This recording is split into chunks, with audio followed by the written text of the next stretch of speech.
and she wanted me on it. And the chorus was going, it's giving fish. It's giving fish. Well, oh, let me not get ahead of myself. So, you guys know I collab with Only Fire, and we did this song Cheeks, and shortly after, Brooke released basically her own version of that song with a different title. It sounds pretty similar to mine, like my flow, my verse, like everything sounds not like her old music. Really, it's it was a new direction for her, which I mean, I can never knock a new direction, and I wouldn't be hating just for that ever. Like, truly, if I can give people inspiration in any way, I love it. I love to inspire the girls. Like, it's amazing. But she hit me up to do this collab, and I thought it was cool that she wanted to put me on. And honestly, like, while it wouldn't have brought me the most attention in the world, she's seen better days in her career, and that's not shade, that's just true. She wanted me on a song called It's Giving Fish. Now, I'm a transgender girl, like, so to have me on a song that's the whole chorus is It's Giving Fish, it's giving fish. I was like a cis woman. I mean, everybody I told about it was like, girl, what the fuck, like, and me too. I mean, but I kind of wanted a bag, and honestly, I was like, you know what, like, Brooke, like, I feel like a lot of my fans really want me to collaborate with her and stuff, and people wanted this collab, and this is no shade to anybody else involved, even no shade to her, frankly. I'm just letting everybody know, like, this is just kind of an example I feel like I have to set right now, like, because when people just kind of fuck with me and like treat me weird as fuck, like they always do in the music industry, I'm finally gonna start calling it out, because I feel like I finally have a leg to stand on my own. So she wanted me to be on this song called It's Giving Fish. It's Giving Fish. And I wrote a really bomb-ass verse, you guys. Like, I'm not gonna lie, I ate her up on the song. Like, actually, I ate the song so much, she actually asked me to simplify my verse. Exactly. She asked me to simplify my verse. I'm talking about Brooke Candy, if you weren't paying attention. So she asked me to like simplify body on me, right, with replies, which, like, it's music, it happens.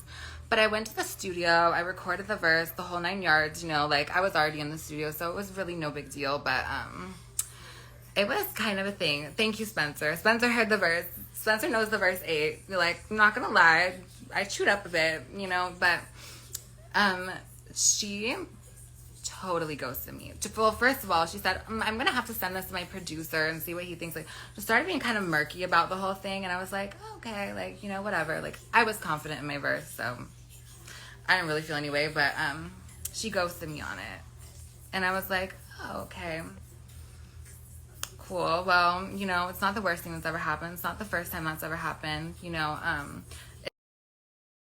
Even like Kim Petras was supposed to do a remix of my song SRS, and she ghosted me on that too. But I don't hold that against her, and honestly, I would never go live or try to make an example of someone who got, like, we're all artists and we all do things that don't end up happening. But I'm showing you guys this sequence of events right now, so bear with me. A couple months later, maybe like half a year later, I'm really terrible with timelines. Somebody hit me up through her, and then she actually ended up hitting me. Wait, no, she didn't hit me. Sorry. She hit me up herself, basically said, oh, I love Kim Petras, by the way. No shade. No shade. Just putting, no shade. Love you, Kimmy.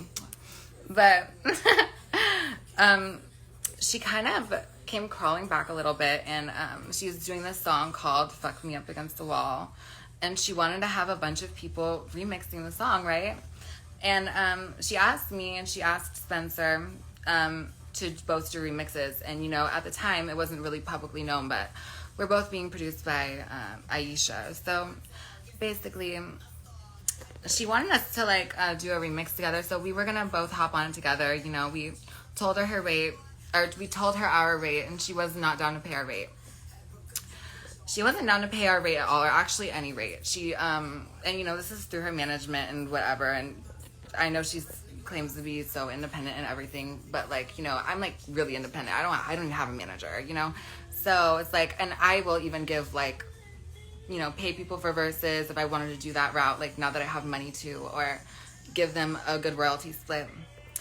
Between myself, Aisha, and Spencer, she was gonna offer us, and you know, this is her manager, so I don't want to totally put this on her, but she did defend it herself by saying, oh, I'm an independent artist. No biggie, right? She was gonna have us all split 10% of the royalties for the song Fuck Me Up Against the Wall remix with all three of us. 10% between the three of us. So that would mean each of us gets 3.3%. Girl, I'm sorry, but that was just shady. What do you mean 3.3%? That's like literally nothing. Yes, it's still about Brooke. LMAO.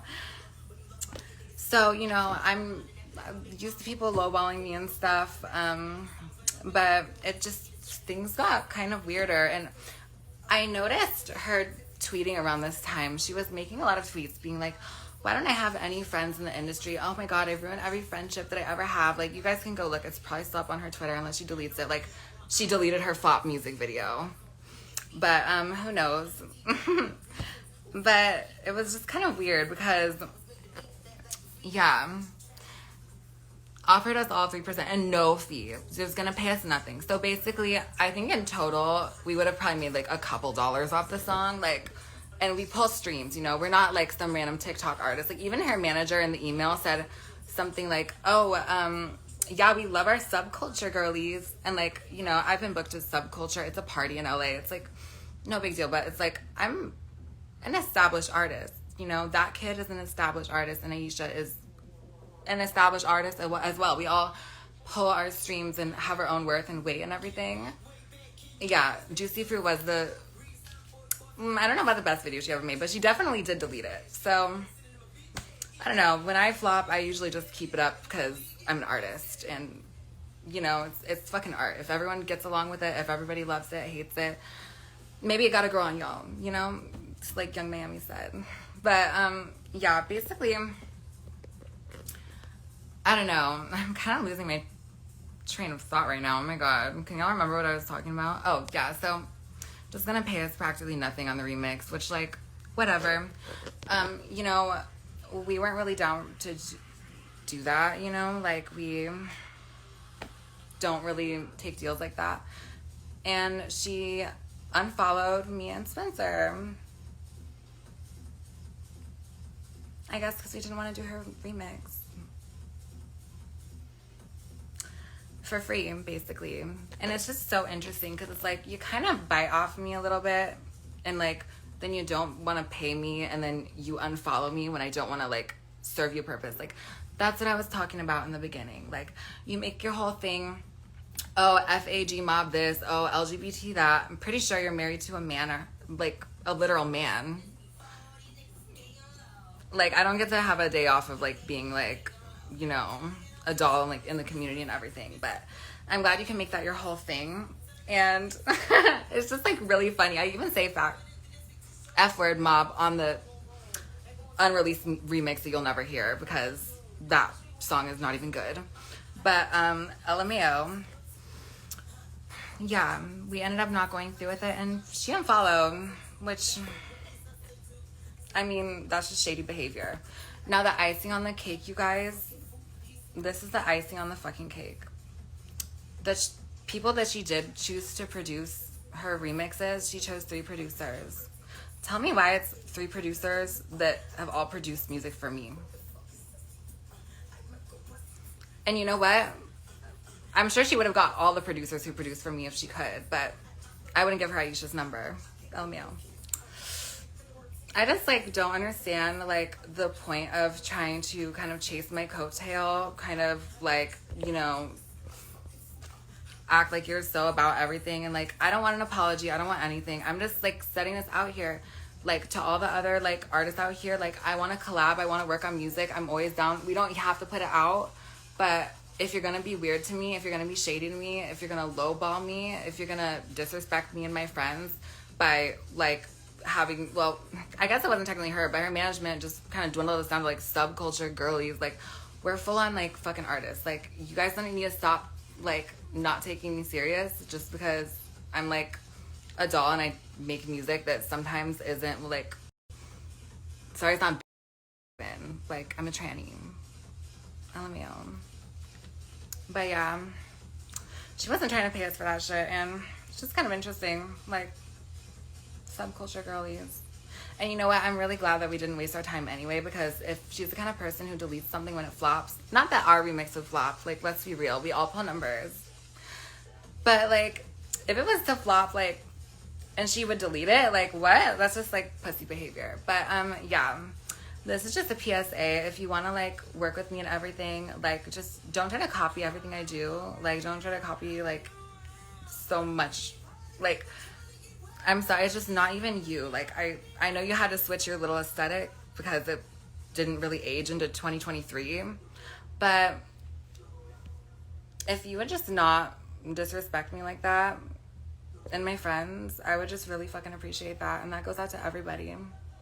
But yeah, if anybody has beats or wants to work with me or anything like that, I'm totally down. And I'm not going to do this to you unless you act really, really fucking weird. Like, I don't know, like, she, like, even, like, came up to Spencer at a show and was like, oh, do you hate me? Do you hate me? And this is before any of this happened. It's like, why do you think people hate you? Like, nobody even thinks about you like that, girl. It's weird. But yeah, she unfollowed, and I was just literally going to let it go forever, but I'm glad that she gave me the green light to kind of explain what happened in the situation and to let everybody know that, yeah, it kind of, like, hurt my feelings, but like I said, I don't really need an apology or anything. Like, I'm just kind of talking my shit and making it known that I don't really take bullshit like that. So, yeah. How's everybody's night, though? And do I look so cute, my Freakalicious? We're definitely going to sell some merch like this when our shit pops out. Yeah, you guys, Freakalicious is coming. They're not going to stop us, these producers. And, you know, I've had a lot of experiences, bad experiences with producers. You know, a lot of people want to fuck with me. A lot of people want to not put me on. A lot of people want to whatever. And at the end of the day, I have a lot of people who are behind me and love me and love what I do and will support no matter what. And I just want to say thank you to all of you. I just really appreciate my fans and my chasers, and I hope you all have a really, really good night. Yeah, that remix is never coming out. LMAO. I will never work with that woman. She's weird. And she has a fuck ass bob. You can never rock a bob like me, Brooke. Good night.